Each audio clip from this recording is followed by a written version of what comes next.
Le graphe 7. Système automatisé.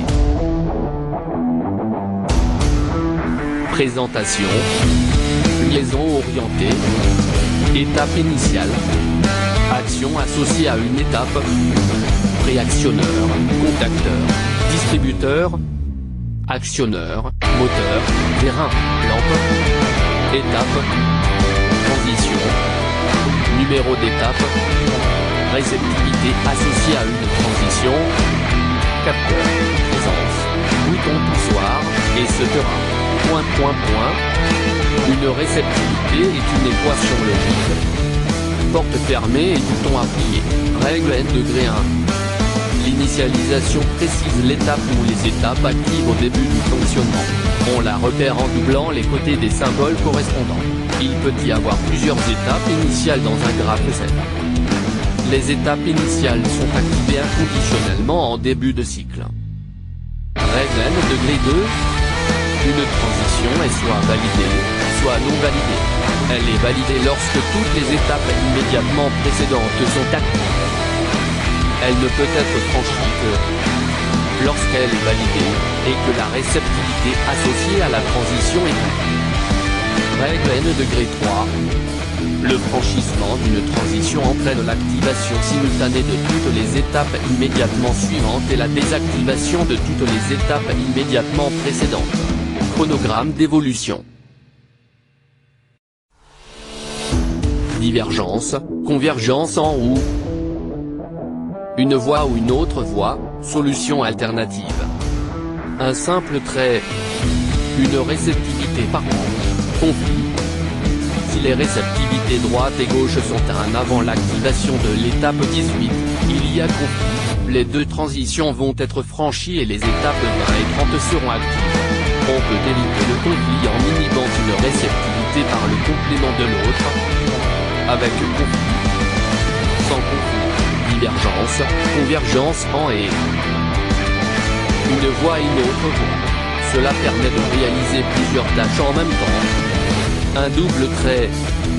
Une seule réceptivité. Action associée aux étapes. Action associée aux étapes. Front montant, front descendant. L'utilisation du front montant ou descendant permet d'utiliser la même variable pour activer en séquence les différentes tâches du graphe 7. Ici le bouton N permet l'évolution d'une étape à l'autre sur la transition de l'étape A vers l'étape B. Action temporisée. Enclenche un temporisateur T, ici T4. Exemple. Syntaxe d'une réceptivité. T4x18/25S. T4 repère du temporisateur, ici n degré 4.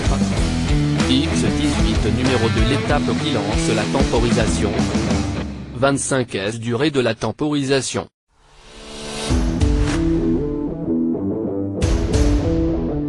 Saut d'étape.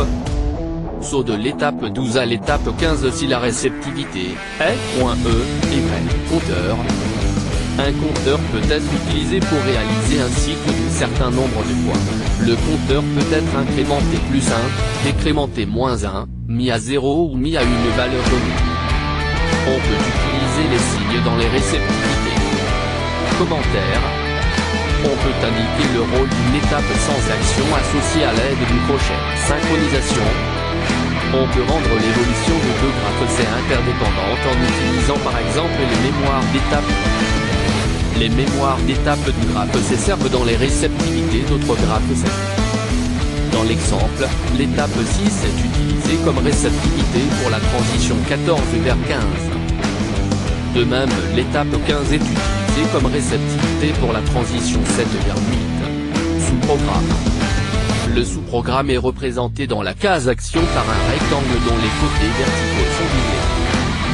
Le sous-programme peut être appelé à différents endroits du graphe C principal. Dans l'exemple, l'étape 2 ou 4, x2 plus x4, permet l'évolution du sous-programme 2. L'étape 23 permet au graphe C principal de passer à l'étape suivante.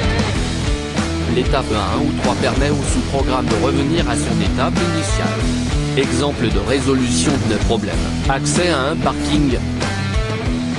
Expression du cahier des charges. Une barrière automatique contrôle l'accès de parking.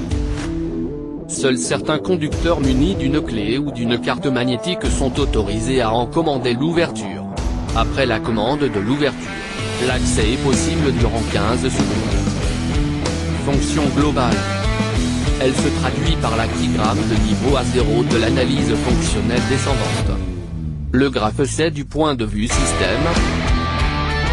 Le graphe C traduit, sans présager les moyens techniques qui seront mis en œuvre pour le réaliser, le fonctionnement du système. Ce graphe C, établi selon un point de vue système, indique la coordination des tâches principales nécessaires pour satisfaire la fonction globale spécifiée ci-dessus et pour donner la valeur ajoutée à l'entrée de parking. Les différentes situations du cycle de fonctionnement peuvent être observées par toute personne, utilisatrice ou non du parking. Le graphe C du point de vue partie opérative, O. La partie opérative est assurée par des effecteurs mis en œuvre par des actionneurs et contrôlés par des capteurs. Le graphe C décrit soit le fonctionnement des effecteurs en fonction des informations d'évolution de la partie opérative, soit la mise en œuvre des actionneurs en fonction des informations des capteurs. Il est nécessaire de préciser ce qui est décrit. Action égale fonctionnement des effecteurs, réceptivité égale information d'évolution de la peau.